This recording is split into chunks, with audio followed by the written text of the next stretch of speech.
আসসালামু আলাইকুম প্রিয় ভিউয়ার্স, আপনারা সবাই কেমন আছেন? তো আশা করি সবাই ভালো আছেন। তো আজকে যে বিষয়টা দেখাবো সেটা হলো পর্ব নম্বর 9, মানে পর্ব নম্বর 9 নম্বর পর্ব। আপনারা দেখতে পারবেন স্টেপ আকারে কিভাবে ফ্রন্ট কিক দিতে হবে। তো আপনারা যারা এর আগে স্টেপ আকারে কিকগুলো দেখছেন, তো নেক্সট টাইম এগুলো দেখতে হবে আপনার ফ্রন্ট কিক কীভাবে স্টেপ আকার দিতে হবে। তো ফার্স্ট টাইম আমি কী করবো, গার্ড পজিশনে আমি দাঁড়াবো, একটা পা আমার সামনে নিতে হবে, যে কোনো একটা পা, ডান পা অথবা বাম পা। আমি বাম পা সামনে নেব, সেম এরকমভাবে আসছিলাম, এই যে বাম পা আমি সামনে নেব, সেম আছে এরকম। খুব স্ট্রংলি গার্ড পজিশন আমার দাঁড়াতে হবে। দাঁড়ানোর পরে আমি জাস্ট কী করবো, কেউ যদি আমাকে একটা অ্যাটাক করে, যে কোনো ধরনের অ্যাটাক হতে পারে, সে আমাকে থাই কিক দিল, আমি জাস্ট কী করবো, ব্লক করবো, 1, সাথে সাথে পাঁচ মারবো, ব্লক 1 2, তারপরে ফ্রন্ট কিকটা দিব কীভাবে, এরকমভাবে 3 দিয়ে সামনে রাখবো, রাখার পরে সেম 4 আবার সামনে ফ্রন্ট কিক দেবো।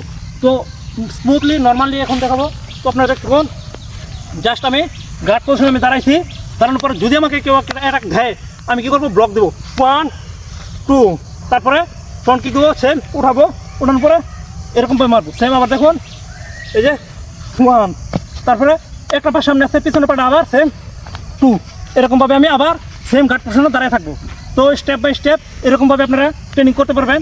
জাস্ট হালকা সেম 1, আবার 2, আবার 3, এরকমভাবে ট্রেনিং করবেন। এবং position all time guard position থাকতে হবে, সেফটির জন্য, ফেস এবং বডি সেফটির জন্য স্ট্রংলি গার্ড পজিশন থাকতে হবে। সেম, ধন্যবাদ। নেক্সট টাইম অন্য পর্বে দেখবেন।